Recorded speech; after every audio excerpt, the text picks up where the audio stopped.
Well, great. Well, welcome everybody. I hope everybody can hear me okay. If you can't, please let us know right away, either by sending me a note by text on the phone or in the chat box.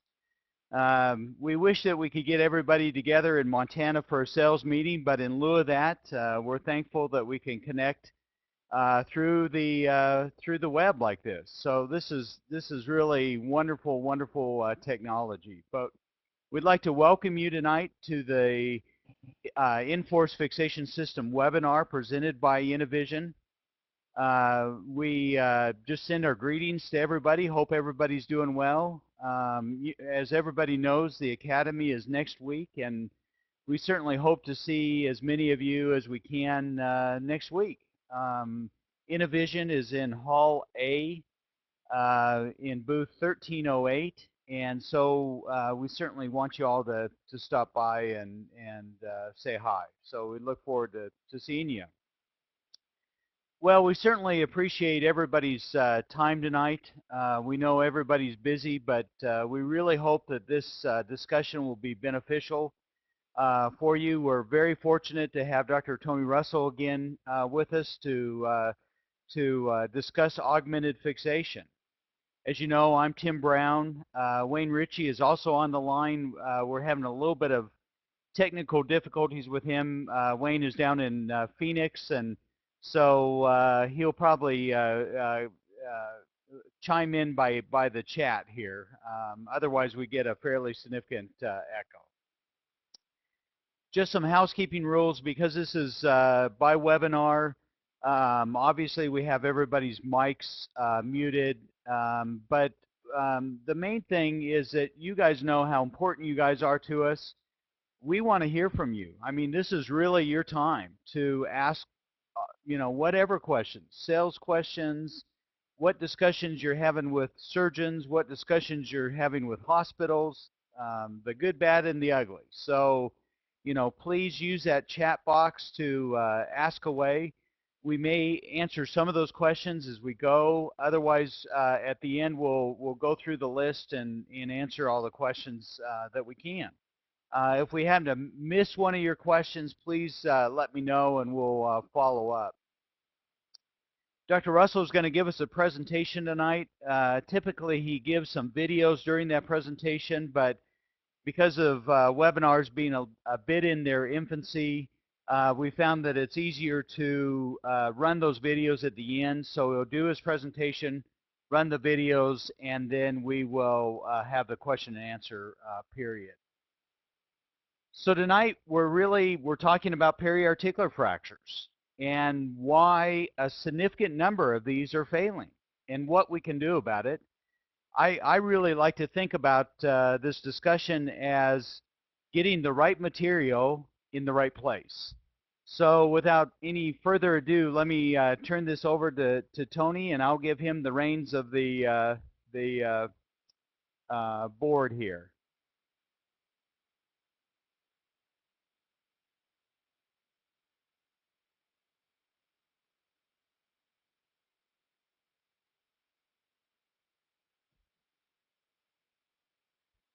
Okay. I don't know if that's, are you seeing the presentation yet, Toney? I got the presentation pulled up. Okay, great. Thank you. Are we good? Yep, go ahead. Everybody right. can hear you now, and I'm going to mute mine, so we'll let you know if you cut out or anything like that. So. Perfect. Well, first of all, Tim, thanks a lot. Wayne, thank you so much for you guys working together and getting this all pulled together. Thank all of you all for participating tonight. And this is, as Tim said, this is really for your question and answers and hopefully give you a little better feel of where we're going with InnoVision and what we're trying to do.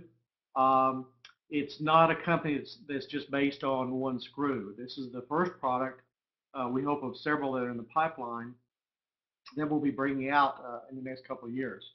So this whole idea of internal fixation evolved, and what we mean by that is that internal fixation has been evolving for the last 100 years, and we feel that we're at the right point for the next major innovation. When you think about fractures and bones, we have a tendency to look at bone and think of it as a piece of concrete or a piece of wood, and it's far from that. It has a cellular organ-like function. It has a structure. There's ceramic material, but there's also cellular materials. And so what we're trying to do is create a situation where the bone will actually regenerate itself into this organ-type structure that has all these advantages. But the main areas that we're having trouble relate to these areas. And this is we call the metaphyseal region or the subarticular regions. It's the ends of both ends of the long bones. And this trabecular network is very important because it serves as not just nutrition and homeostasis, but it's actually how the loads that are brought through the body are transmitted. And when you think about this, when you put a plate on here, putting a plate on the side here and putting a couple of screws there, that's really just kind of a scaffold.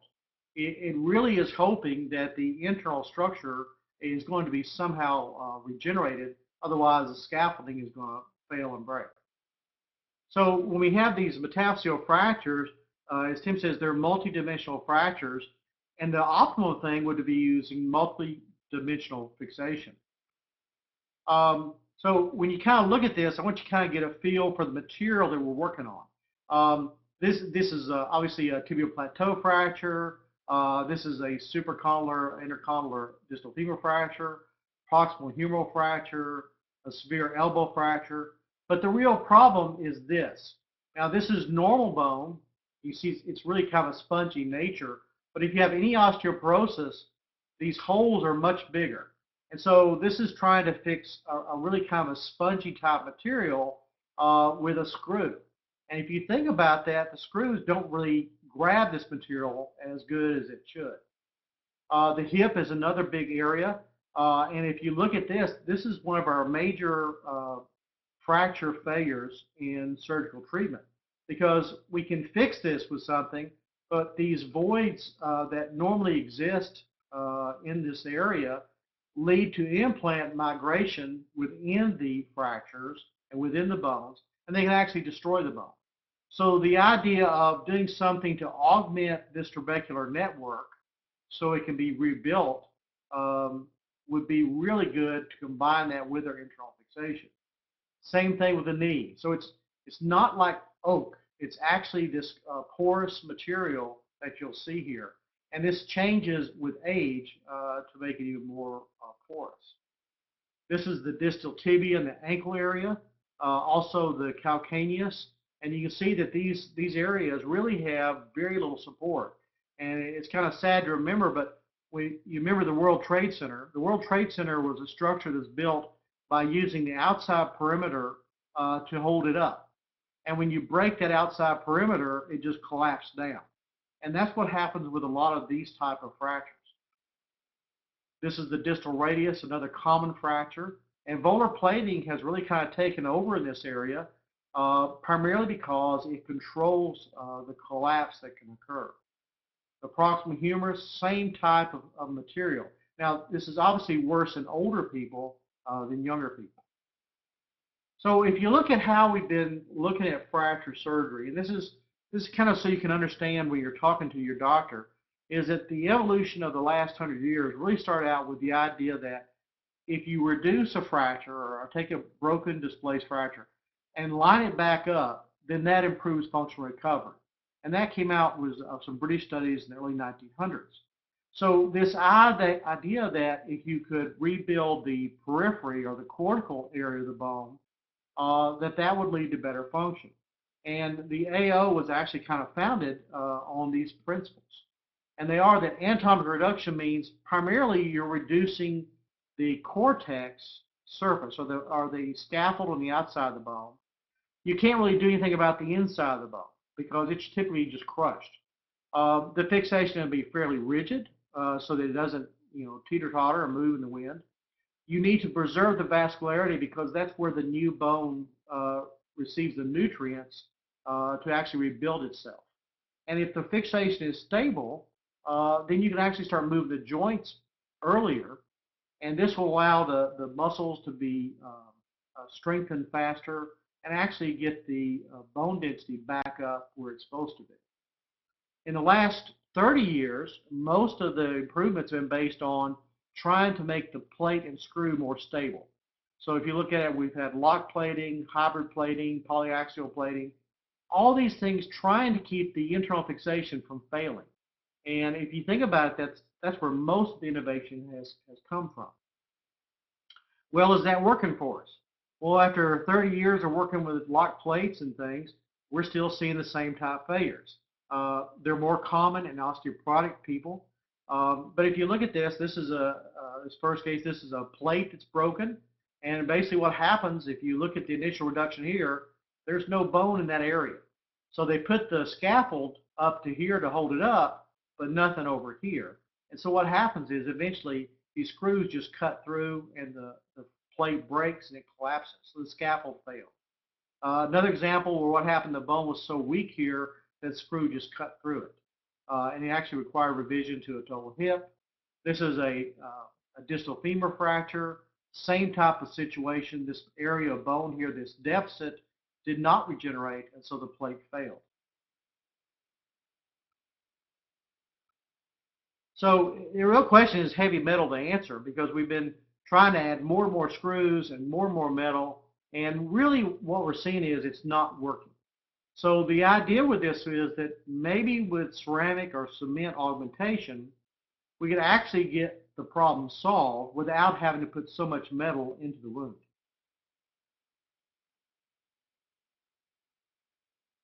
You guys doing okay with the audio, I hope? So this is the opportunities we have with augmented fixation.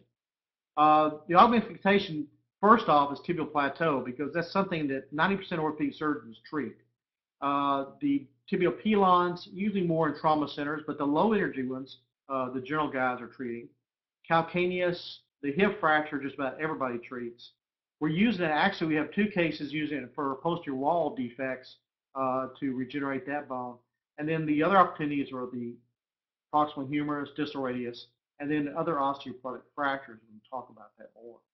So you can usually tell when you're in surgery that you've got a problem. And we call it metaphyseal fracture trabecular bone insufficiency, and it means TBS, this bone sucks. And what it is, you try to put the screw in there, and the screw just strips. It doesn't hold at all. Or you try to put the screw in, and the plate will come loose. And so what you've got is a situation where you've done this surgery. You actually have done damage to the bone. So what you do now is you put the patient in a cast or don't let them move, and so it actually stiffens up and there's more bone loss from osteoporosis.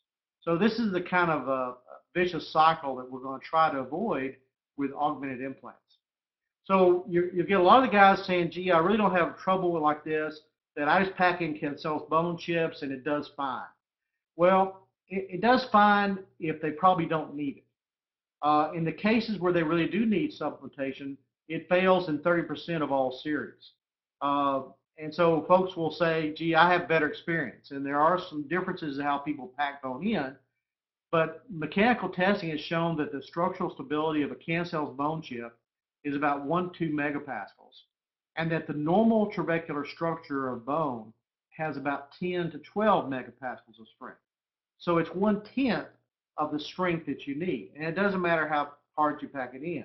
And this was kind of shown in this study from Trenholm with the tibial plateaus, and they set up a model where they could pack in the Kinsell's bone better than we ever could in surgery. And what they found was it's better than nothing, because if you left the hole empty, it would collapse right away.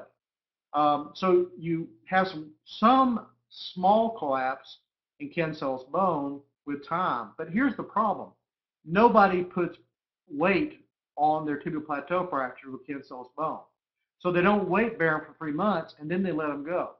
And so what happens is the collapse occurs once the patient starts walking. Whereas with the calcium phosphate ceramics, we get a lot better strength and resistance to collapse. So this is kind of it. You take Kinsell's chips, they're potato chips, you pack them in, and then as soon as they load them, it just crushes down.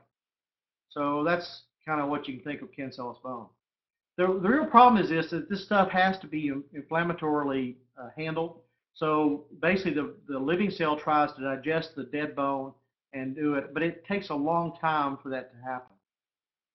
So the bone graft substitute started really in the 1980s. And so when you look at these things, we're talking about ceramic-based materials that have some structural stability. We'll talk about what that is. The ceramics are implants. They are not Play-Doh, silly putty, or DAP. And you see surgeons take this stuff, and all they want to do is play with it like a kid. And you actually want to get the material in the right place without diluting it with blood or packing it with a bunch of fluid. There's a lot of different these materials on the market. Most of them come from either alpha amorphous calcium phosphate, alpha tricalcium phosphate, or beta tricalcium phosphate as their originating materials. And there's some differences in how this is done. And so you kind of need to know what materials you're using. All the calcium phosphate cements are not the same. It took a long time for the science to show this. This is from Tom Einhorn and J.B. Jess giving a commentary on this. And there's enough literature now to suggest that there is a real difference in these different cements. And it pays you to know that. Now, the market has done a really good job of confusing this and trying to tell everybody that it's the same. And so you have science and articles that can actually defend, that these materials that we're using with the Enforce are the best ones. This is to help you kind of understand what the real problem is with these defects. This is from Dr. Welch down in Parkland. And he published this in JBJS in 2003. And it's a large animal study. And what he did was create a tibial plateau model. So this right here is the tibial plateau fracture. This is the joint up here. Same thing over here. And this is at 24 hours. So this is the alpha BSM, the calcium phosphate ceramic, this pink material right through here. And this is bone graft. And if you look at bone graft, it's got these holes in it. And interestingly, it's already collapsed. So in 24 hours, you've already lost your reduction. And this is what the people using calcium phosphate don't understand. They can't see this. This is at 6 months, and what you'll see is the alpha BSM is pretty much being remodeled and turned into new bone. The reduction's maintained. The trabecular network has been restored. But over here in the bone graft group, we have a big old hole. We have loss of joint surface and collapse. And so, again, the surgeons don't see this because it's happening between 3 months and 12 months when they're frequently not examined by the doctors. And this is just showing at 18 months showing that the alpha BSM has been replaced with bone. So it doesn't sit around there forever. So this is a human study we did. It's the only level 1 study, large series of calcium phosphate cement augmentation in tibial plateaus. It was done with a large group of people. They're really leaders in trauma and have done a lot of work with this kind of stuff. You use the Schatzker type fracture model, similar to what they did with the goat. And we had this interesting finding that if you use the alpha BSM, the bone graft, the ceramic material, the patients had better range of motion at 6 months and 12 months on average. And so that's a significant improvement over the bone graft. And the idea here is that if the structure is more stable, the function will be improved. This is an example of one of the cases, actually mine, that we used bone graft on in the study. Everything looked okay to start with. But if you look at a year here, we had this kind of sclerosis, this white area here. This is where the bone graft is being resorbed. And this is what happened. We took the plate and screws off. And what you see here is that the joint just collapsed on down. So even though this was held in place with plate and screws for a year, it just collapsed. So if you look at this, you can tell that the plate and screws are a little loose. These are unlocked plates. And it just shows how this area with cyclic loading is kind of like an earthquake. It's kind of moving around in there, even though the rim may be okay. And what we found was that 30% of the bone graft groups collapsed, more than 2 millimeters, which is important because that's the criteria for actually doing surgery. If you have less than 2 millimeters of collapse, you don't operate on the plateau. So the whole thing about this was that there was a significant failure rate with bone graft. There was still about a 9–10% rate of collapse with alpha BSM, but this was when the surgeon used less than 5 cc. So it became evident that the amount of material and the placement of the ceramic material was very important, just like with an implant. So there's 4 level 1 studies documenting better fracture fixation with calcium phosphate cements in metaphyseal fractures of the extremity that are better than bone graft. So the science is there. The doctors may argue with you, but the literature has to be kind of acknowledged. When you look at these things, you kind of want to be able to talk to your doctor about what ceramic when and how they're different. And you basically have these kind of main groups: calcium sulfates, which are very different than calcium phosphates. You have non-structural calcium phosphates, which are kind of like gravel. And you have hard-sitting calcium phosphate cements. These hard-sitting cements can either be hybrids of sulfates and phosphates. They can be a fast-sitting exothermic phosphate or a slow-sitting isothermic phosphate. And we'll talk a little more about those. Well, the calcium sulfate cements are not used for weight-bearing defect management anymore. And this is why. This is from Tracy Watson. Here's a large defect. See this big hole from the fracture. Here's the articular surface here that needs to be up here. So that's a big hole that we've got to cover. So Dr. Watson did this case, got a beautiful scaffold. If you look at the cortex, it's restored very nicely. This white stuff is the calcium sulfate. So there's lots of screws in here, a lot of fixation. But if you look at what happened at 10 weeks post-op, the material was all dissolved away and the joint collapsed back down. So no matter how many screws you've got up here, if you don't have stability of that subarticular network, then this thing's going to collapse. And so that's why the sulfates are not used. Interestingly, in one of these level 1 papers, it said that this finding of a lower incidence of pain, a better maintenance of achieved fracture reduction, and a lower infection rate were all characteristics of calcium phosphate cements, not the sulfates. This is another paper, came out in 2011 from the San Francisco group. And what they found was not only does the cement have to be in the right volume, it's got to be in the right place. So it's got to be adjacent to the articular fracture. If you get it close to the fracture, it may extrude the joint. And this is one of the first differentials between the fast-sitting exothermics. These things are like methyl methacrylate. If you get them in a joint, you got to go in there and clean them out. Whereas the isothermic cements are hydration sensitive. So if they extrude the joint, they're just going to flush out with a joint fluid or a little saline, and they're not going to sit up hard. So that's why we prefer this type of cement, the isothermic or calcium phosphate cement. They're slow sitting, like the ETEX products. So this is a kind of a good example of what's going on. Here's a tibial plateau fracture. There's our joint collapse. Obviously needs to be fixed. So this is the hole, the defect that you see here. So this is representative of the area of the trabecular bone that's crushed. And so what that's got to be replaced. So here's our depression. This is the reduction. So we got a real nice scaffold.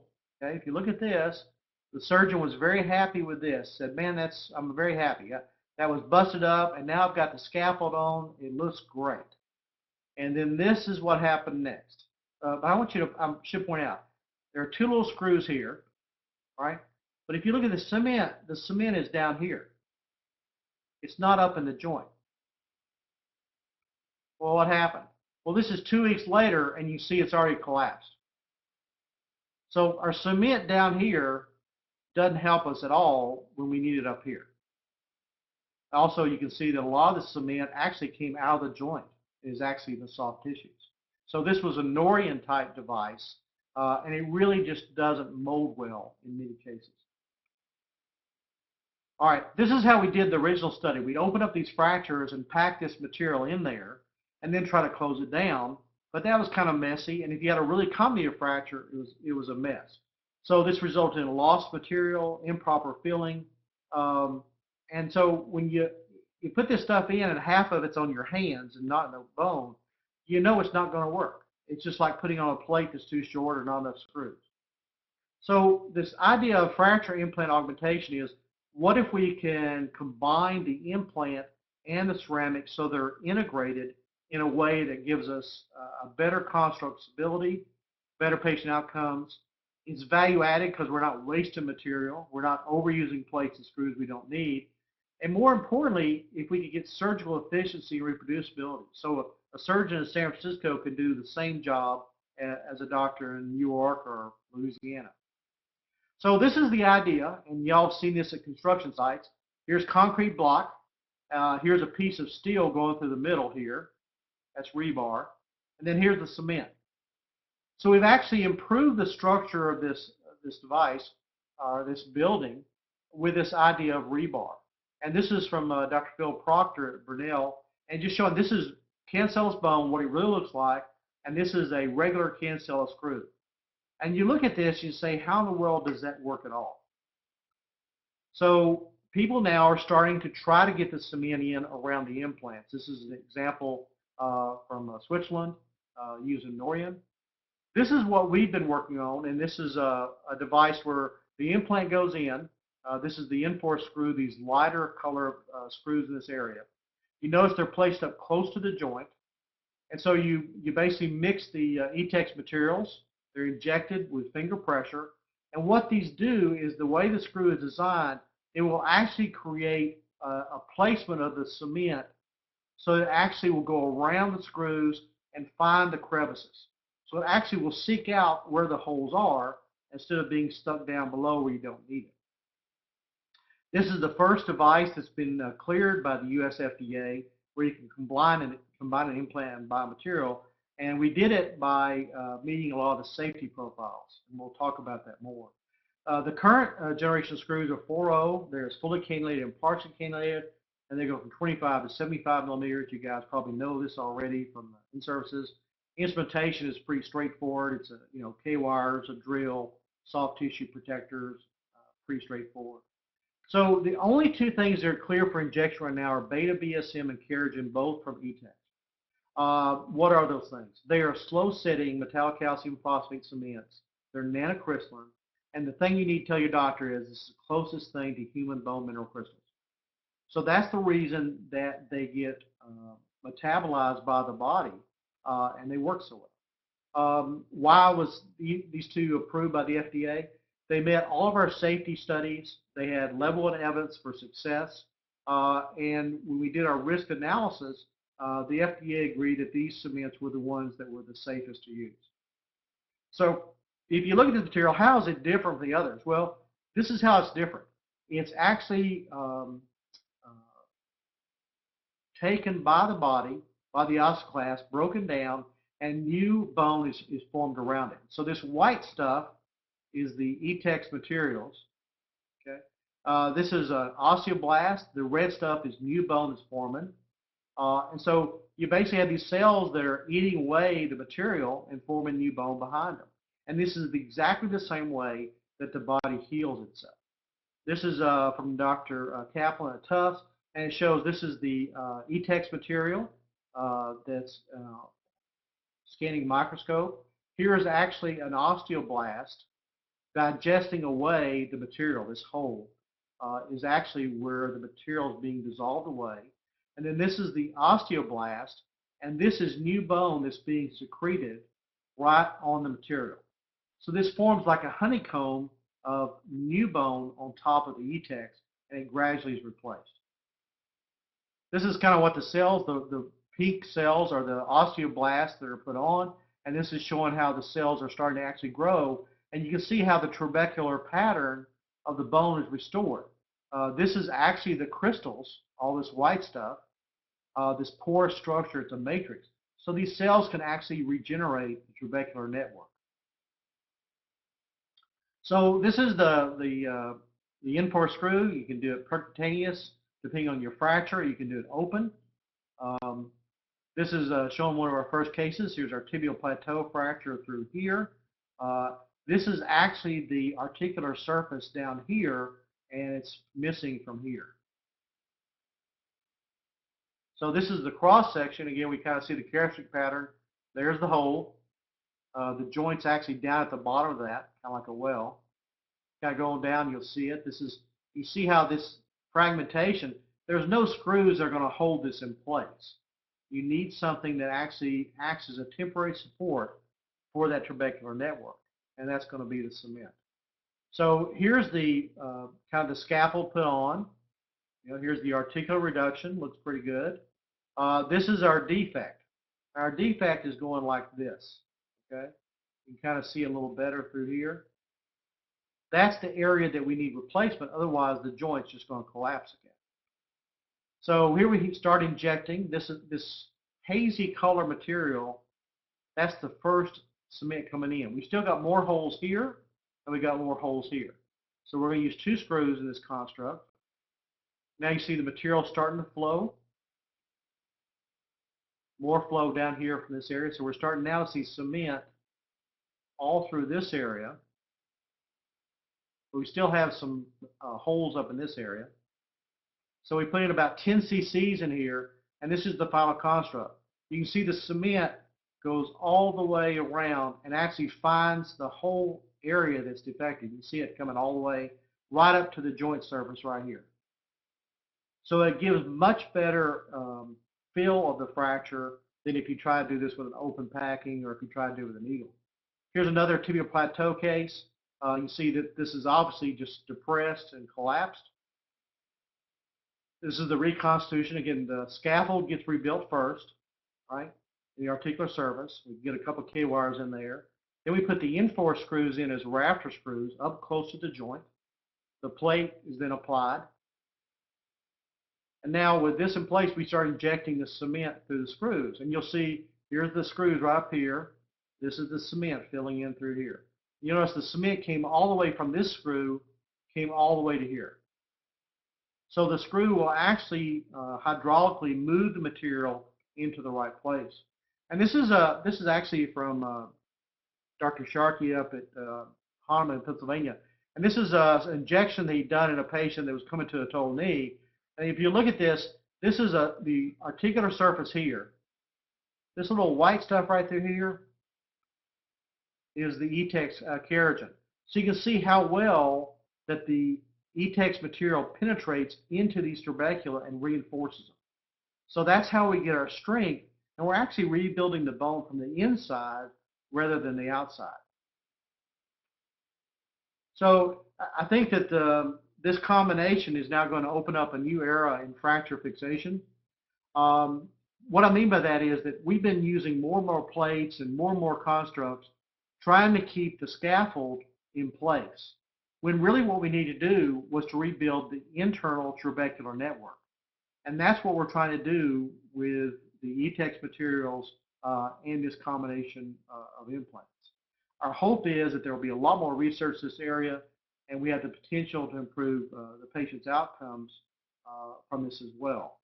I'm going to show you some video now just to kind of help bring this home. This is a needle injection. This is what's actually happening. You start injecting the material with a needle, the pressure builds up around here, and so the cement can't come in, so it just backs up and comes out the hole. And this is a pressure gradient. So with a single spigot like this, the material just kind of globs up. It doesn't go up into this area where it needs to go. It doesn't come down here and support the base. It basically just squirts out the other end. Now, just to show you this in real live surgery, this is actually me doing a case. I got my fracture reduced. I'm trying to get this stuff in with a needle. And what you see is I'm losing half of my stuff in the soft tissues. So I try to open up the hole a little bit there, a little bit. I'll stick the needle back in. And what the surgeon does, he tries to move it around until he finds the hole and tries to get something in there. You see a little blush happening right here. And that blush is actually what you want, but I can't be sure if I got enough material in now because half of my material is now outside of the body. So I've wasted half of this material. And that's what we're trying to avoid with the N-force screw. So I'll show you what the N-force works like now, so you understand the hydraulic principle. So these multiple grooves and holes allow the material to actually find other exits and move around into this whole area.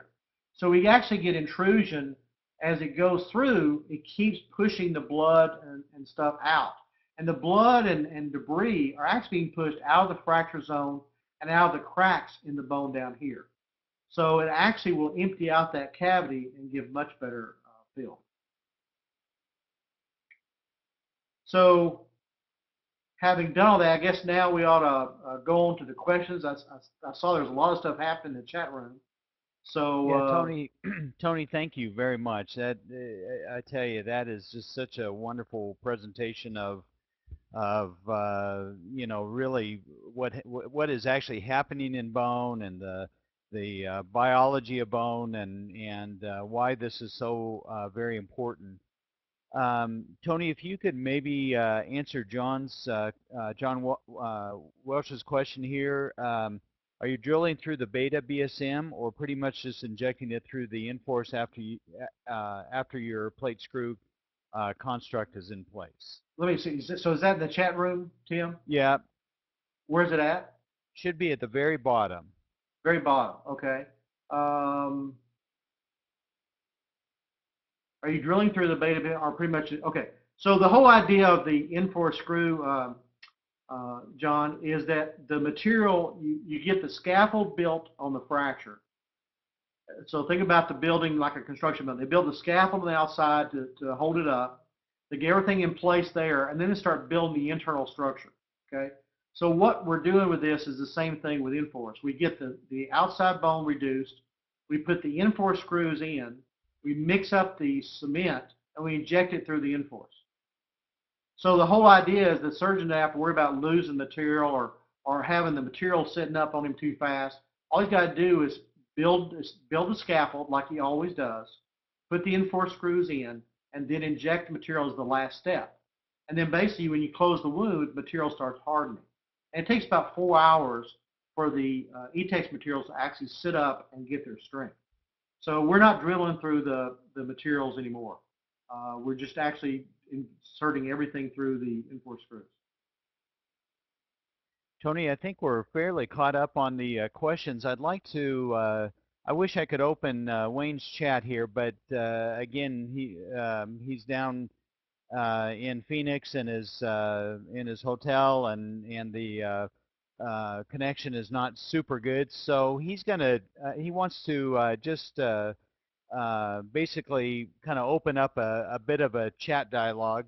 So Wayne, if you can hear me, go ahead and let's let that start here.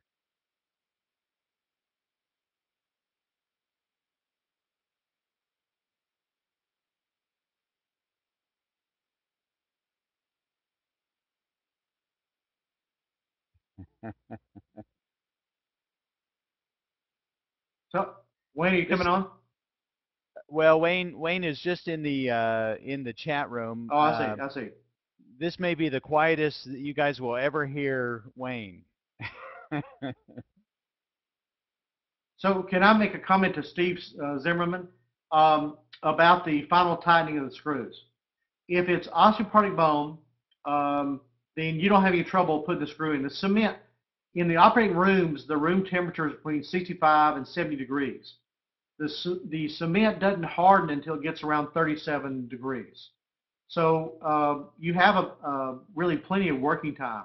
And so once you've injected the cement, you basically plunge the sheath back off the sheath with a screwdriver and screw it in.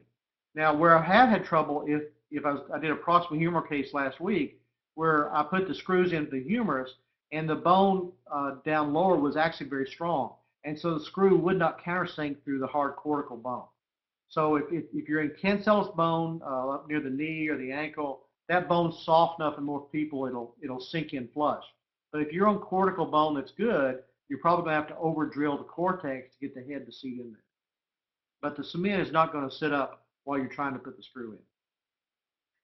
Tony, I think that's an excellent point. We have had some questions on, can this ever be used in a diaphyseal fracture? And the answer to that is the ceramics, the calcium phosphates, are not indicated for diaphyseal fractures, and so you would not use an Inforce in a diaphyseal fracture. The number one, like all cannulated screws, are not strong enough for support in a diaphyseal region. And again, just like we're trying to educate surgeons saying, quit using autograft, allograft in periarticular fractures. You want to use calcium phosphate. It's probably just the opposite in the diaphyseal fractures. It's more the remines and the autografts that are better for diaphyseal fractures. So again, part of this is just education. It's not the same material in every location, and that's really part of the education that we're trying to get everybody. Yeah, I really think that needs to be emphasized that this material is not a magic potion. It's just like you have to have the right nail in the right bone, the right plate in the right bone, the right screws in the right place. The ceramics are implants, and they have to be used appropriately in the right place. So that's worth emphasizing, Tim. Nassau, Tony asked about the possible podiatric and foot and ankle indications. You want me to take that, or would you like to address that? You go ahead. Yeah, so Nassau, I know that you've been talking to a lot of the podiatrists, and I think is great. Um, we see a lot of indications around the foot and ankle. A lot of the podiatric guys are kind of moving up the leg a little bit, so a lot of these guys will do pilon fractures. So obviously the Enforce and the use of the calcium phosphate is a perfect fit for pilon fractures. Ankle fractures, anybody that's been a surgeon, we've all been in those cases of that, 85, 90-year-old little old lady who you're, fixing the ankle and you think you've got a bite of a screw and, you really know you're just kind of kidding yourself. This would be a perfect place for putting in a screw, injecting it, and then your screw actually has 4.8 times pull-out strength of any other screw. So that's a way that you can augment your fixation in ankle fractures. We've talked about if you've got a medial malleolar fracture that you've put back, and a lot of times we'll put those two parallel screws up. That would be a great place. You might even consider using Keragen in that area. Keragen, because of a separate molecule that they have in Keragen, tends to flow up into the trabeculae a little bit more. So in a medial malleolus, typically you don't have a defect situation, but you're really just wanting to augment your fixation. That might be an indication where you could use Keragen, although you could use beta. Beta will flow into the trabeculae, maybe not quite as far as a Keragen. Moving down the foot, fifth metatarsal fractures. We actually did one in the cadaver lab. It worked great. The calcaneus, and the one of the things that the foot and ankle guys are going to have to teach us is, could you use this in ankle fusions? I know a lot of the guys use bigger screws, and part of the announcement that we've got is that we hope to have our 7.0 within this next year. So I know the foot and ankle guys will be teaching us a lot about that too. So can I answer a question from Danny? You bet. Danny asked if injecting through the Raptor screws, and yes, we are. And he raised the question of strength. So kind of the way I want you to think about this is that you put a 3/5 screw that's solid underneath the articular surface as a Raptor screw. Well, that's a 3/5 screw, and you can put it between your fingers and bend it. If you take an N4 screw, it has basically it's right in the middle of all the cannulated screws as far as strength. But more importantly, is you filled it up with a material that has 30 megapascals compressive strength. So effectively, you're turning an N-force Raptor screw into a 7 or 8 hole screw or 8 millimeter screw because it's acting as cement around the screw that's supporting the articular surface. So you're not counting on just a rafter. You've actually put a concrete subfloor in. So you got to start thinking in terms of augmented implantation. Means the implant is actually stronger because it's surrounded by the biomaterial. Great point, Tony. Jeff Wilcamp asks, are there any stats on fracture fixation failures and the cost of insurance? I love that question, Jeff. Let me start that discussion by saying, occasionally we're coming into surgeons and they're saying, I really think that all my tibial plateaus do fine. And I've had to kind of give that some thought as a surgeon myself. It's like, well, looking back in my results of tibial plateaus, how have they done? And I think one of the issues that we have is that a surgeon will fix a tibial plateau. They'll see the patient back at 6 months or 8 months. The patient's walking. The x-rays look like they're beginning to heal. And because of everybody's busy schedule, they'll say, well, call me if you have any problems. And they let them go. Well, the surgeon walks away from that thinking, man, none of my tibial plateaus have this reported problem that we're seeing in the literature. But in fact, it's probably at that year and a half to 2 years where they are collapsing. They go on to some arthritis in the joint, have to come back for a total knee. So Jeff, your question is, what's the cost of these that fail? Well, the costs are tens of thousands of dollars, if not more. Once you have a tibial plateau or proximal humerus that fails, and they've got to come in and get a joint replacement, you're looking at $40,000 to $60,000 depending on the joint and the hospital and all that kind of stuff. That's some significant chump change there.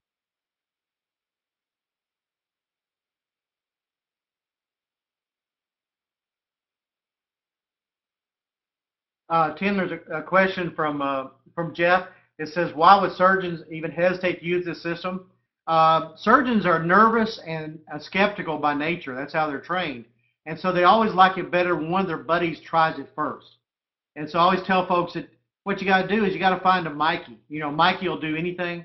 You got to find a Mikey that will try the new thing. And when the guys see that Mikey had a good case, then that kind of brings them in. But as a rule, surgeons are very hesitant to try something new until they see one of their friends do it. So I think that's why you need to have a relationship with a surgeon in your hospital system that's willing to try new things and kind of work through bumps or, there's always a learning curve with any new implant.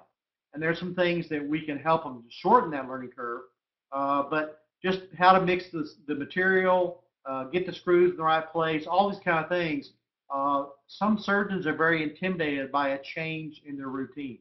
So I think the more simple we make it, and again, having somebody they know show them cases that have worked, I think that's the way we get surgeons to try it. Eric Lindstrom is asking any thoughts on revision cases versus primary cases in regard to reimbursement. Part of the problem that we're all facing is all the changes in medicine, and as you know, it'd be nice if we had a HCPCS code for every device and that sort of thing. Right now, the Enforced Fixation System does not have a separate HCPCS number, which most screws and nails and those sort of things do not. So it's all based on the coding itself of the diagnosis code. So it's really based on fixation with use of a bone void filler. So there's really no difference in the reimbursement between the revision cases and the primary. I do have to say, though, we just had a case just recently where a guy did a case, again, kind of used the usual fixation with some autograft. 2 weeks later, it had collapsed, called us, said, I'd like to use your system, and has gone on to fix it using the Enforce. So, what we'd like to see is that they start using the Enforce first, obviously.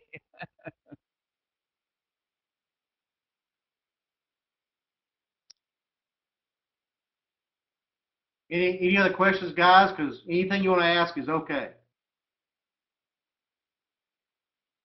BW just asked about the Enforce removal issues. Yeah. So Go That was ahead, Tony. actually one of the major issues the FDA had. One of the many reasons that no other implant's ever been approved by the FDA is because nobody had a way to remove the implant if something went wrong. The spiral groove that's in the N4 system actually acts like a reverse tap easy out. So you can actually put the N-force in, let the cement harden. You can take a hand screwdriver and you can back the screw out perfectly, and it leaves a tapped hole inside the cement. And the demo models that you have, you can actually do this to show the surgeon that he doesn't have to worry about being able to take out the screw because it's designed to be removed from the cement interface without destroying it. It actually leaves a nice little tap thread. Tony, Has anybody? let me just add a couple kind of pearls as we've gone along here. As you guys know, the technique is to drive the screw and the sheath all the way into the bone.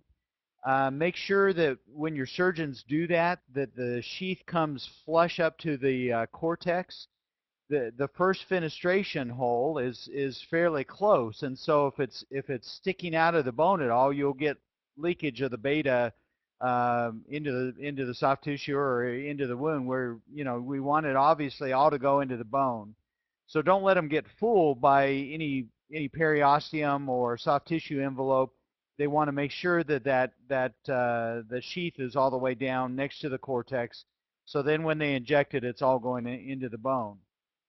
The other thing, just you guys know this, but sometimes as surgeons we tend to fuss. We think that we're ready, and then we'll turn around and we'll say, "Oh, I'm gonna redirect this screw, or I'm gonna adjust this," and 5 minutes turns into 10 minutes, turns into half an hour.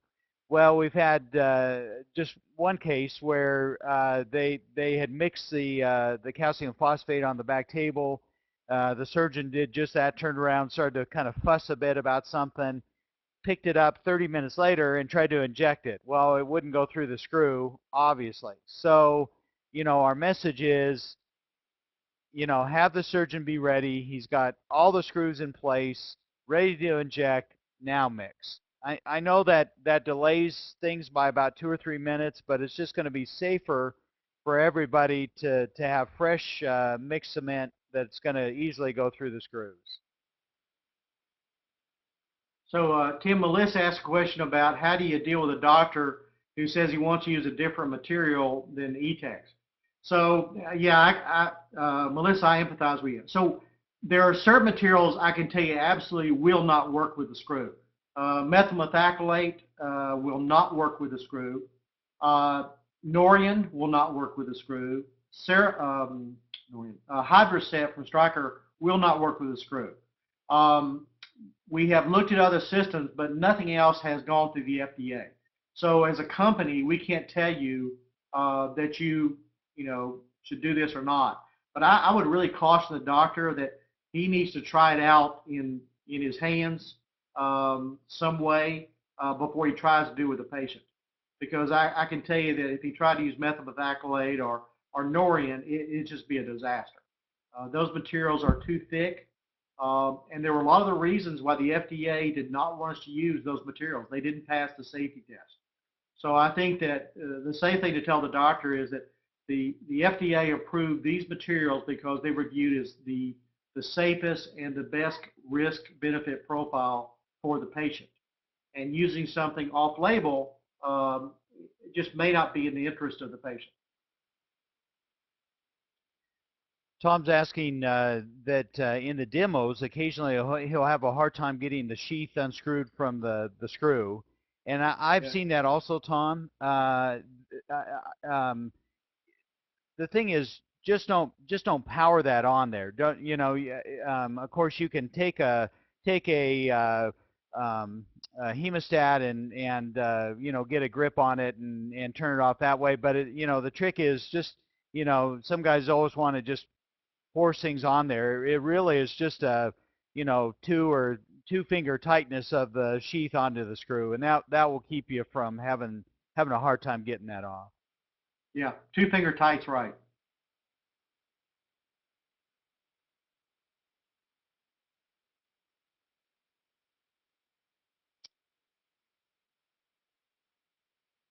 I know we're a little bit hampered. Again, I apologize that Wayne couldn't join us by audio, but a couple things that he would tell you is we've got the biomechanical data, we've got the animal data, we've got the clinical data that supports this, and those are the things that we really need to be presenting to the surgeon so they understand why there's an increased expense in this surgery. Yeah, that there's no, we're not trying to hide that. I wish we could say that this is making the procedure cheaper, but it's the right way to do this. And in the long run, this is going to save a lot of those patients from collapsing and going on to further problems. Now, when you start comparing it, you start comparing, the use of either allograft or autograft and the expense of that versus the expense of ETEX and our screws. You may add up to $1,000 to $2,000 to the case. Now, we've got to prove this out clinically, but our hope is that we'll actually start using less hardware when you start using the ceramic as part of your implant. We're still working on that and working on ways to present that, and we'll have to source that out clinically. But someday we hope that will kind of balance itself out as far as the cost goes.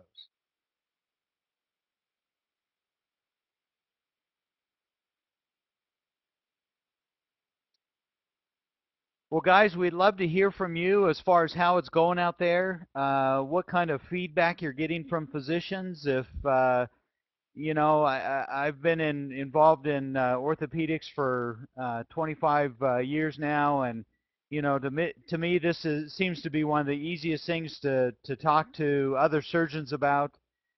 They get it right away. We understand we're in a tough time getting new implants and stuff into the hospital, but certainly if you don't have time to put comments today, send us emails, let us know how it's going, see what we can do for you guys, because we obviously know you guys are the tip of the spear, and we want to get you everything that you need out there. So.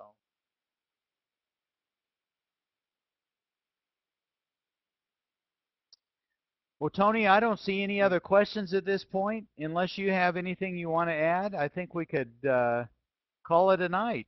Yeah, I want to thank you, Tim, and thanks everybody for taking time on Wednesday night to do this. And anything we can do to help, we are waiting to hear from you. Thank you. Well, sounds good. Well, we will go ahead and close it down now.